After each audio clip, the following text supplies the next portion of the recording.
My brother stole my college fund to buy a car, so I bought his mortgage from the bank and foreclosed on his house. I was 17 when I found out Colton had been draining my college savings. Not all at once, he was smarter than that. For 2 years, he'd been forging Mom's signature and making small withdrawals. 500 here, 1,000 there. The withdrawals were always just small enough to avoid triggering bank alerts, but consistent enough to devastate my future. By the time I discovered it, $47,000 was gone. The discovery happened by accident. I was helping Mom organize her financial paperwork for tax season when I noticed the statements for my college account. The balance showed $3,147. It should have been over $50,000. Mom, what happened to my college money? I asked, my hand shaking as I held the statement. Her face went white. That's impossible. We've been depositing your dad's overtime checks every month for years. We called the bank immediately. The representative pulled up the transaction history and read off withdrawal after withdrawal, all authorized by someone with access to the account. The signatures matched Mom's perfectly. Too perfectly. That evening, we confronted Colton. He was in the driveway waxing his brand new lifted truck with custom rims and LED light bars. The truck he'd been bragging about for months, claiming he'd saved up for it through smart budgeting and side hustles.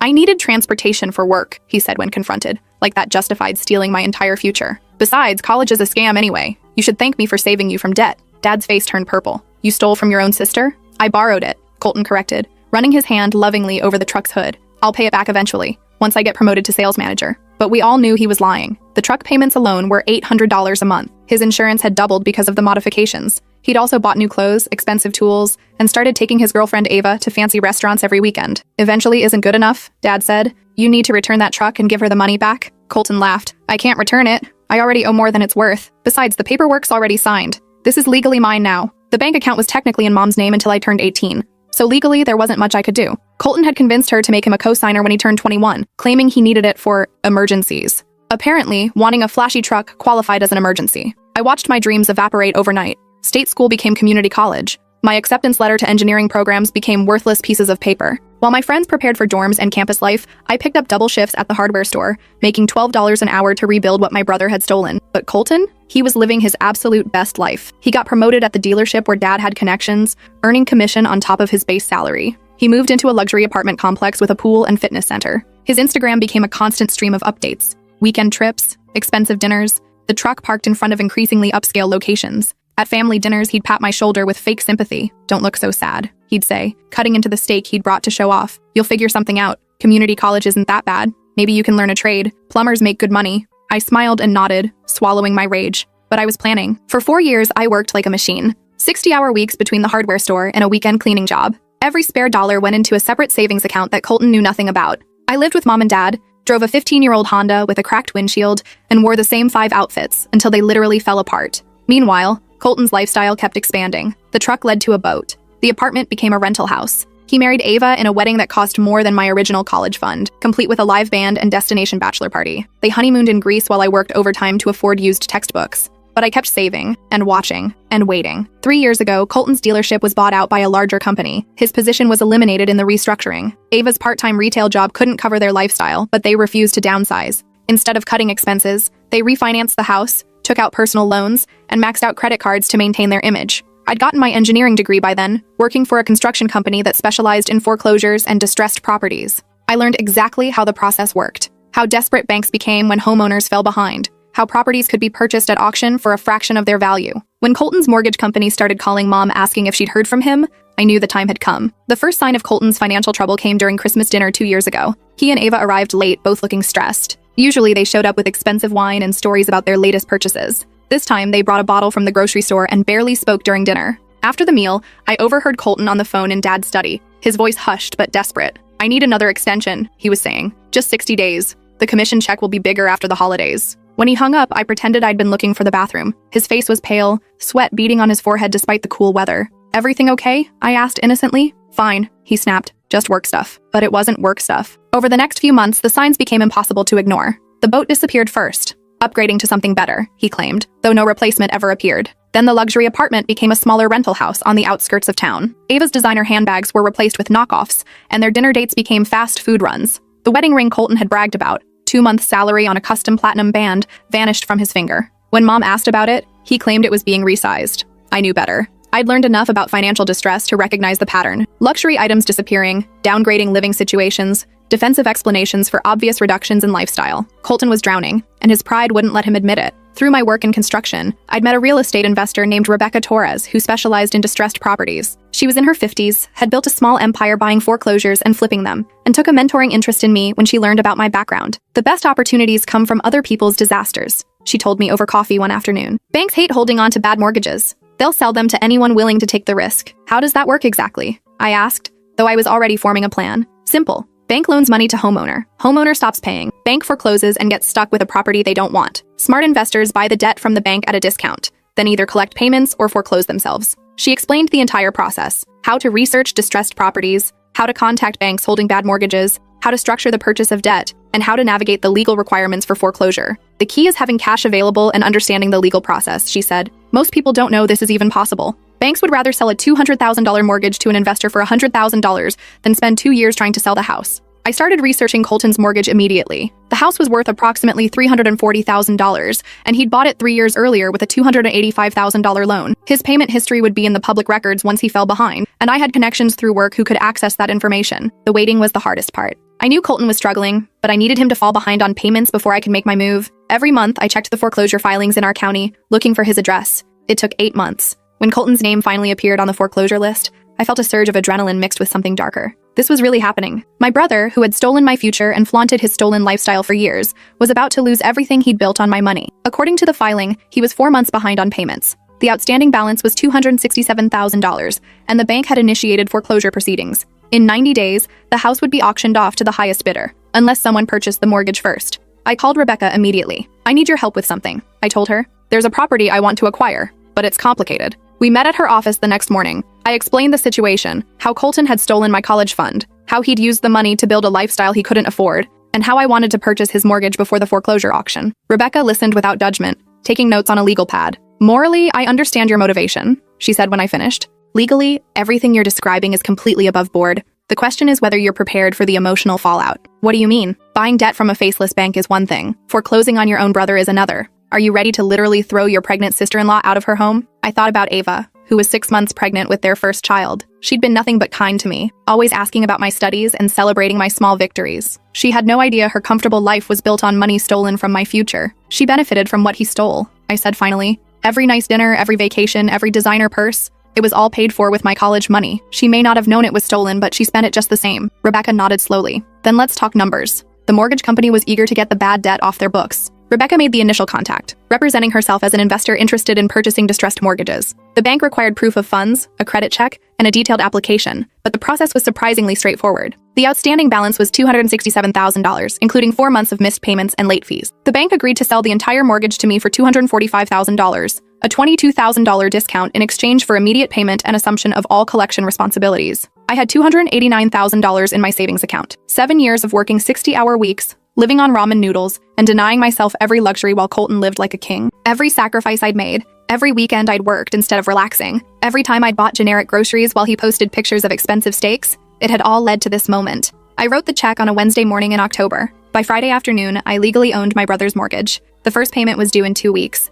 I already knew he couldn't make it. I waited exactly 15 days after the due date before sending the first notice. According to the mortgage terms, I could declare the loan in default after 30 days of non-payment, but I wanted to follow every legal requirement perfectly. The notice was delivered by certified mail on a Tuesday. Mom called me that evening, her voice confused and worried. Colton received some kind of legal notice about his mortgage, she said. He's saying the bank sold his loan to some company called Phoenix Holdings. Have you ever heard of anything like that? Phoenix Holdings was the LLC I'd formed specifically for this purpose. Rebecca had walked me through the entire process, ensuring everything was completely legal and properly documented. Banks sell mortgages all the time, I told her truthfully. It's a normal business practice. But who is Phoenix Holdings? Why would they buy Colton's mortgage? Investment companies buy mortgages as assets, I explained. They collect the monthly payments instead of the bank. It's just business. What I didn't tell her was that I was Phoenix Holdings, that the $245,000 investment was my money, that her eldest son now owed his mortgage payments to his younger sister. Colton called me 3 times that night. I let every call go to voicemail. What the hell is going on? His first message began. Some company I've never heard of is claiming they own my mortgage.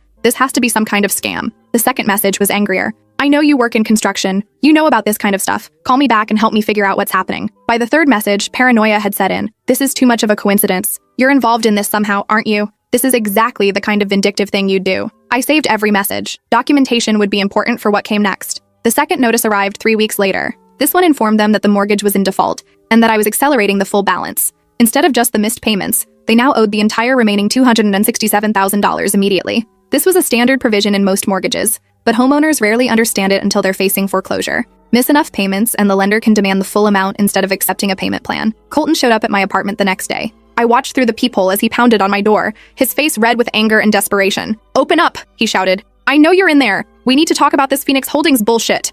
Mrs. Rodriguez from across the hall opened her door and peered out nervously. Colton turned on her immediately. "Did you see where my sister went? The blonde girl in 4B? "I don't know who you're talking about," Mrs. Rodriguez said, backing into her apartment. "She's about this tall, drives a silver Honda, works in construction," Colton pressed. "She's my sister, and I need to find her." That's when Mrs. Rodriguez called building security. They escorted Colton from the premises, but not before he'd left an envelope under my door. Inside was a handwritten letter, his desperation evident in the messy scrawl. "I know you're behind Phoenix Holdings. I don't know how you managed it, but I know it's you. You want revenge for the college fund thing? Fine, I get it. But this is going too far. Ava doesn't know about any of that. She thinks this is all some banking error. I'll pay you back everything I took plus interest. Just stop this foreclosure madness before you destroy innocent people." I kept the letter, added it to my growing file of documentation. Everything I took, plus interest. He still didn't understand the scope of what he'd stolen. It wasn't just $47,000. It was 7 years of my life. 7 years of working multiple jobs, living in poverty, and watching him flaunt the lifestyle my money had bought him. How do you calculate interest on stolen dreams?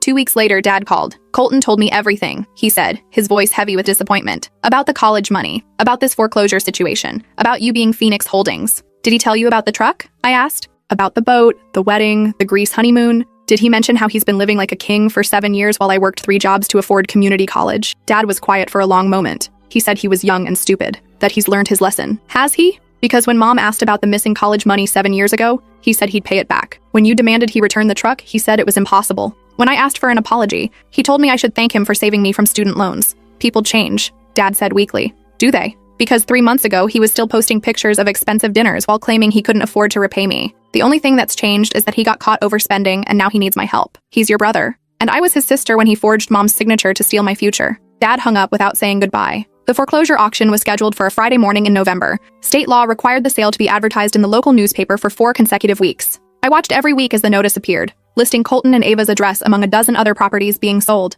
I'd driven past their house several times, observing the signs of their deteriorating situation. The lawn was overgrown. They'd probably canceled the landscaping service. Ava's car was gone, likely repossessed. The for sale sign for Colton's truck had been in the driveway for 2 months with no takers. 3 days before the auction, Ava called me. I almost didn't answer, but I was curious what Colton had told her. "Please," she sobbed into the phone. "I don't understand what's happening, but Colton says you can stop this. I'm 8 months pregnant and we have nowhere else to go." "What exactly did Colton tell you about our family history?" I asked. "He said you two had some kind of business disagreement years ago, and now you're trying to steal our house through some investment company. But that can't be right. Your family, business disagreement." That's how he'd characterize stealing my entire college fund.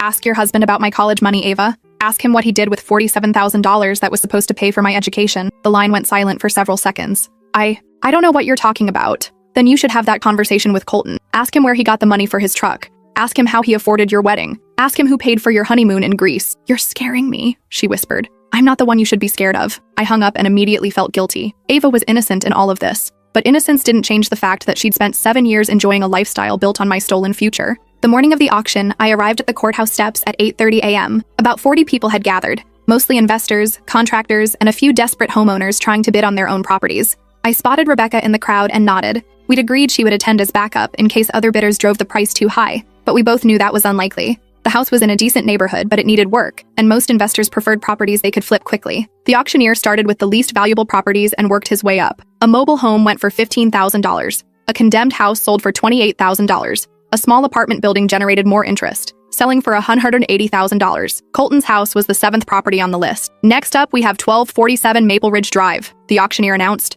3-bedroom, 2-bath colonial on half an acre. Outstanding debt is $267,000. Do I hear an opening bid of $267,000? I raised my paddle immediately. $267,000 to bidder number 18. Do I hear $270,000? A man in a contractor's vest raised his paddle. $270,000. Do I hear $275,000? This continued for several minutes. The bidding reached $295,000 before the other participants started dropping out. The contractor stayed in until $310,000, then shook his head and stepped back. $310,000 going once, going twice, sold to bidder number 18. I'd won my brother's house for $310,000. In a market where it was worth $340,000, I'd just made a $30,000 profit on paper. But profit wasn't the point. The point was walking up to the clerk, writing a cashier's check for $310,000, and officially becoming the owner of the house where Colton and his pregnant wife lived. The eviction notice was served the next Monday. According to state law, I had to give them 30 days to vacate. The notice was delivered by a sheriff's deputy, who later told me that a heavily pregnant woman answered the door and immediately started crying. She kept asking who Phoenix Holdings was,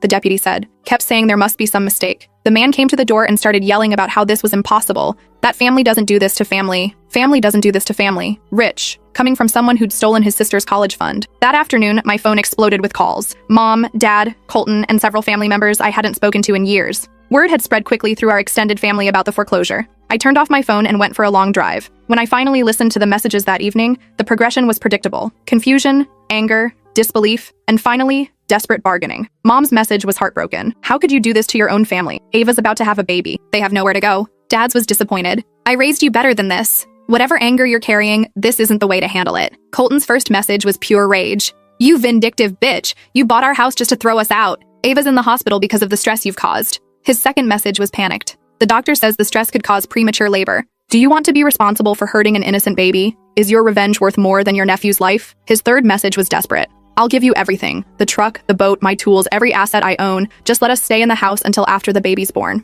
Everything he owned was bought with my money. He had nothing to give me that wasn't already mine. I called the hospital to check on Ava. She'd been admitted for monitoring due to high blood pressure, but both she and the baby were stable. The stress wasn't helping, but she wasn't in immediate danger. I felt a moment of doubt. Was I really going to evict a pregnant woman from her home? Was my need for justice worth potentially harming an innocent child? Then I remembered something. 7 years ago, when I was 17 and my entire future had just been stolen, I'd had panic attacks so severe that Mom had taken me to the emergency room. The doctor said the stress was causing heart palpitations, and that I needed to find better coping mechanisms. Had Colton cared about my health then? Had anyone in my family worried about the stress of working 3 jobs while my classmates went to college? Had anyone considered that maybe forcing a teenager to rebuild her entire future from scratch might be psychologically damaging? No, they'd told me to get over it, to forgive and forget, to stop holding grudges. Well, I'd gotten over it, by taking control of my own justice. 2 weeks into the 30-day notice period, I received an unexpected visitor. Uncle Richard, Dad's brother, showed up at my apartment on a Saturday morning. We need to talk, he said when I opened the door. Uncle Richard was the family mediator, the one everyone called when there were disputes to resolve. He'd always been fair with me, never taking sides in family arguments.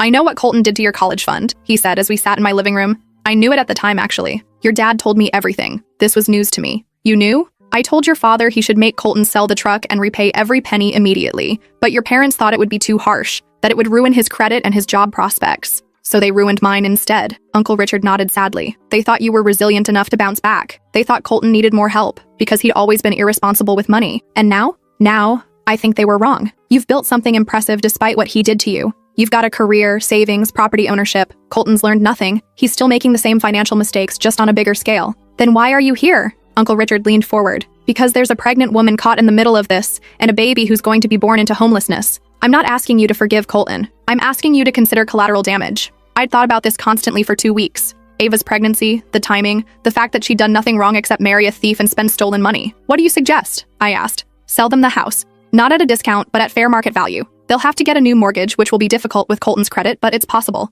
It gives them a chance to stay without you appearing weak. And if they can't qualify for a mortgage, then they move out like anyone else would. At least you gave them a fair option. Uncle Richard's proposal had merit. It would demonstrate that this was about justice, not cruelty. If Colton could somehow qualify for a $340,000 mortgage with his destroyed credit and irregular income, he could buy the house from me at market value. If he couldn't, then the eviction would proceed as planned. I agreed to the compromise. The next day, I had my lawyer draft a purchase offer. Colton and Ava had until the end of the 30-day notice period to secure financing and close on a $340,000 purchase. If they couldn't, the eviction would proceed. The offer was delivered by certified mail along with a personal note. This is your opportunity to keep the house through legitimate means. The price is fair market value, the same amount any buyer would pay. If you can qualify for a mortgage, you can stay. If you can't, that's a consequence of your own financial decisions. Colton called within an hour of receiving the offer. $340,000? He screamed into the phone. Are you insane? I bought this house for $285,000 3 years ago, and it's appreciated in value, I replied calmly. $340 is what any buyer would pay in today's market.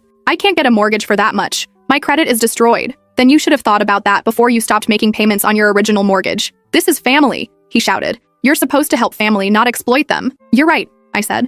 Family is supposed to help family. You should have remembered that before you stole my college fund. I hung up. The eviction date arrived on a cold December morning. I'd hired a moving company to pack their belongings and place them in storage, which I would pay for the first month. Legally, I had to preserve their property. I didn't attend the actual eviction. I couldn't stomach watching a 9 months pregnant woman being forced from her home, even knowing she'd benefited from my stolen future for years. Instead, I waited until evening, then drove to the house that was now mine. It was empty except for furniture they'd abandoned, pieces too large or worthless to move. The moving company had left everything neatly stacked in the garage. I walked through each room, trying to process what I'd accomplished. The kitchen was gorgeous. Granite countertops, stainless steel appliances, a wine fridge they'd probably used twice. Colton had installed a gas line for the professional-grade stove, bragging about how he was going to become a gourmet cook. The counter still had water rings from glasses, evidence of their last few days here. The master bedroom felt strange and intimate. This was where they'd slept, planned their future, probably conceived their child. Ava's jewelry box sat abandoned on the dresser, along with a framed photo from their wedding day. The basement had been finished into a home theater with a projection screen and surround sound system. Colton had spent months working on this room, installing acoustics and lighting controls.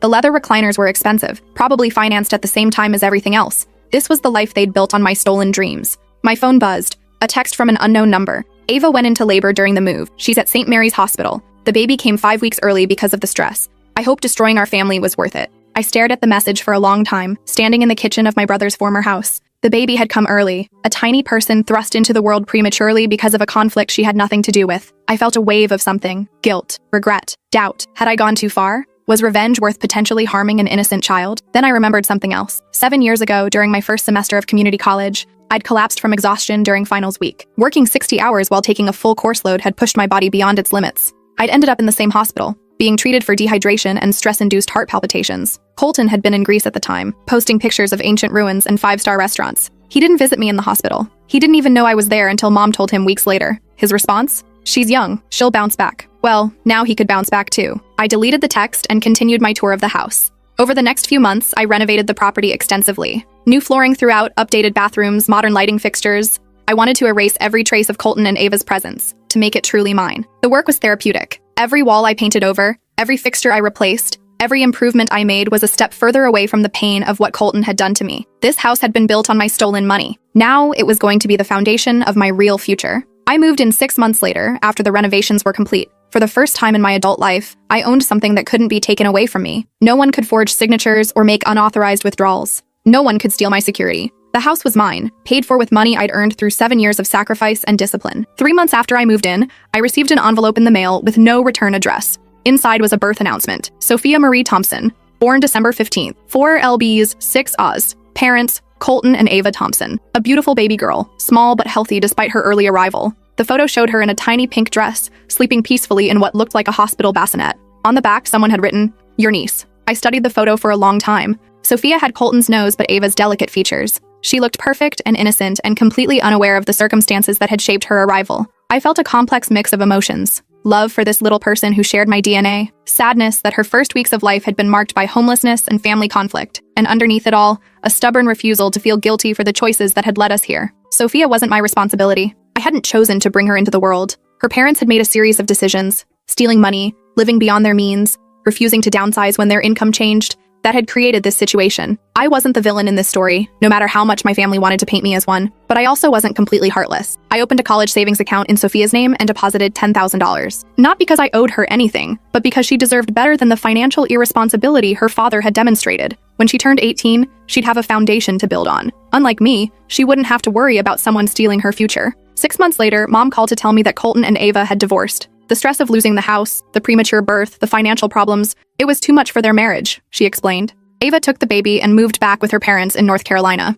And Colton? He's living in a studio apartment across town, working at a different dealership, starting over at the bottom. He asked me to tell you that he's sorry. Sorry for what, specifically? Mom was quiet for a moment. He said you'd know what he was sorry for, but I didn't know. Was he sorry for stealing my college fund? Sorry for lying about it for years? Sorry for living lavishly while I worked 3 jobs? Sorry for refusing to make things right until he was forced to? Or was he just sorry that his actions had finally caught up with him? If he wants to apologize, he can do it himself, I told Mom. He's afraid you won't take his call. He's right. Another 6 months passed before I heard from Colton directly. This time, it was a letter delivered to my office. I know you probably don't want to hear from me, but I need to say this. I've had a lot of time to think about what I did to you, and I finally understand how wrong I was. It wasn't just about the money. It was about trust and family and stealing your dreams for my own selfish wants. I can't undo what I did, but I want to try to make it right. I've been working with a financial advisor to figure out how much I really owe you. Not just the $47,000 I took, but interest and opportunity cost and everything else you lost because of my choices. The number we came up with is $127,000.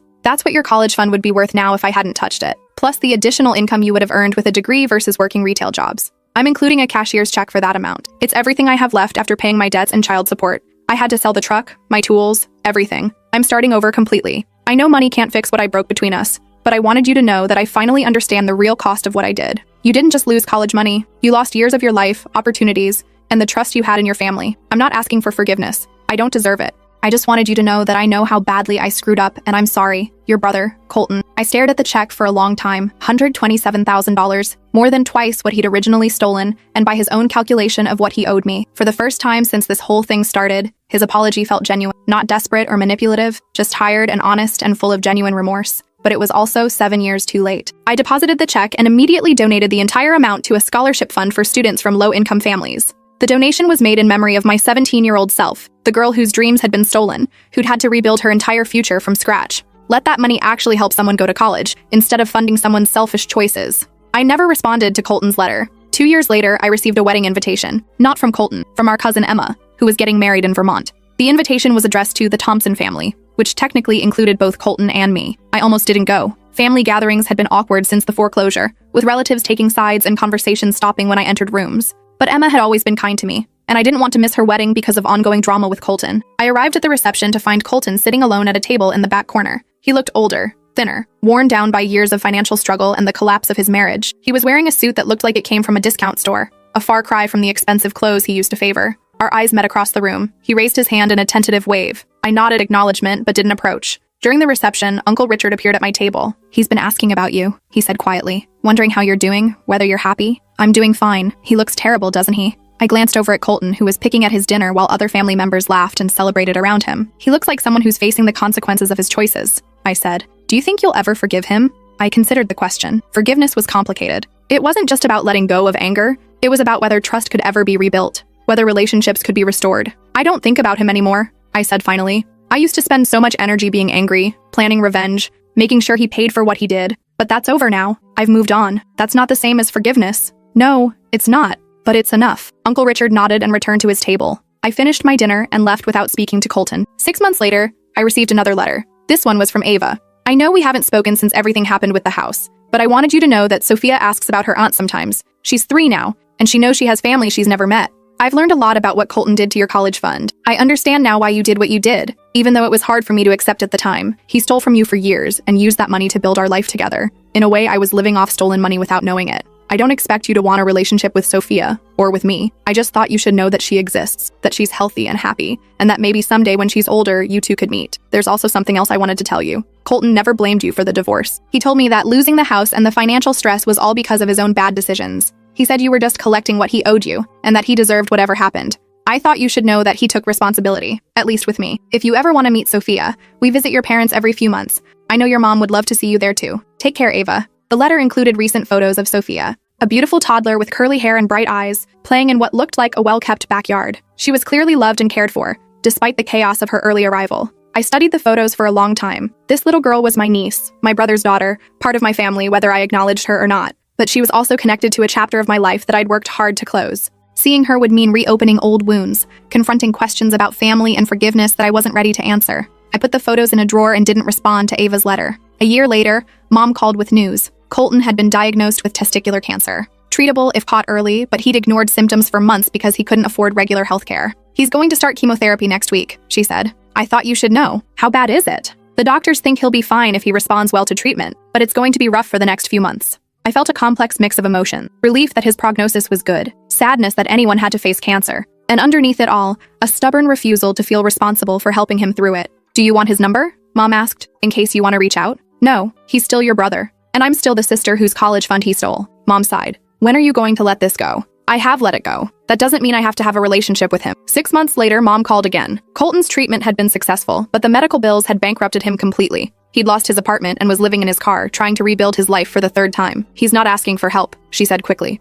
I just thought you should know. Why should I know? Because despite everything that happened, he's family. And sometimes family members fall down and need help getting back up. He's an adult, Mom. He can figure it out like I had to when he stole my college fund. That was different. How was it different? When I was 17 and my entire future got destroyed, did anyone offer to help me? Did anyone worry about where I was going to live or how I was going to afford college? Or did everyone just tell me to get over it and move on? Mom was quiet for a long moment. You've become very hard, she said finally. I've become very realistic about what family actually means. The last I heard about Colton was 2 years ago. Uncle Richard mentioned at Christmas that he'd gotten back on his feet, found steady work as a mechanic, and was renting a small apartment across town. He was healthy, employed, and slowly rebuilding his credit. He was also completely alone. The cancer scare had cost him his job at the dealership. The medical bills had destroyed what little financial stability he'd managed to achieve. His relationship with Sophia was limited to supervised visits twice a month, since Ava remained cautious about his ability to provide stable support. According to Uncle Richard, Colton had stopped asking about me, stopped hoping for reconciliation or forgiveness. He'd accepted that his choices had permanently severed our relationship and was focusing on building a new life without his family's support. Part of me felt sad about this. Not sad enough to reach out, but sad nonetheless. We'd grown up together, shared childhood memories, been close before money and selfishness had destroyed our bond. But mostly I felt free. For years after the college fund theft, I'd carried the weight of what Colton had done to me. The betrayal, the lost opportunities, the extra years of struggle. That weight had shaped every decision I made, every sacrifice I endured, every choice about my future. Taking his house had finally lifted that weight. Not because I'd gotten revenge, but because I'd proven to myself that I could fight back. That I didn't have to be a victim of other people's choices. That I could take control of my own justice when the people who were supposed to protect me failed to do so. Now, at 31, I own my house outright. No mortgage, no debt, no one who can take it away from me. I have a successful career, a healthy savings account, and complete control over my financial future. I've also learned to invest wisely, following Rebecca's guidance to build a portfolio of rental properties. The house I bought from Colton's foreclosure was the foundation of that portfolio. His stolen money became the seed money for my real estate empire. There's a beautiful irony in that. The $47,000 he stole from my college fund has now generated hundreds of thousands in property appreciation and rental income. His short-sighted theft became the catalyst for my long-term wealth building. Sometimes justice takes years to unfold, but it's worth the wait. Last month, I received a graduation announcement. Sophia had finished preschool and would be starting kindergarten in the fall. The photo showed a confident 5-year-old with Colton's mischievous smile and Ava's intelligent eyes. The announcement was accompanied by a note from Ava. I know you probably don't want updates about Sophia, but I thought you'd want to know she's doing well. She's smart and funny and asks a million questions about everything. She knows she has an aunt she's never met, and sometimes she wonders why. I've started a college fund for her. It's not much yet, but I add to it every month. I want her to have opportunities that aren't dependent on anyone else's financial decisions. I hope you're doing well. You deserved better than what happened to you, and I'm glad you fought back. Even though it was hard for us at the time, I understand now that you were just collecting what was owed to you. Take care, Ava. This time I wrote back, thank you for the update. I'm glad Sophia is doing well. She's lucky to have a mother who's thinking about her future and protecting her from financial irresponsibility. I started a college fund for her when she was born. There's enough in it now to cover 4 years at a state university, and it will continue growing until she needs it. She'll have choices that don't depend on anyone else's decisions. Tell her that her aunt is thinking about her, even if we don't know each other yet. Maybe when she's older and can understand complicated family situations, we'll meet. Until then, keep her safe and keep her money safe. With love for Sophia and respect for you. I mailed the letter with copies of the college fund statements. Sophia would have $127,000 waiting for her when she turned 18, exactly what Colton had calculated he owed me, now transformed into his daughter's future. It felt like the right ending to this story. Not forgiveness, exactly, but something more complex. Justice that had evolved into generosity, revenge that had transformed into protection. Colton's theft had set off a chain of events that ultimately led to his daughter having more educational security than I'd ever had. His bad choice had become her opportunity. Sometimes the best revenge is building something better than what was destroyed. Sometimes the most powerful response to betrayal is ensuring it never happens again. And sometimes, justice takes a generation to fully unfold. Sophia will go to college. She'll have choices and opportunities, and the freedom to build whatever life she wants. No one will be able to steal her future or forge signatures or claim her dreams for themselves. That's worth more than any apology Colton could ever give me. That's worth more than any relationship we might have rebuilt. That's worth the 7 years of sacrifice, the foreclosure,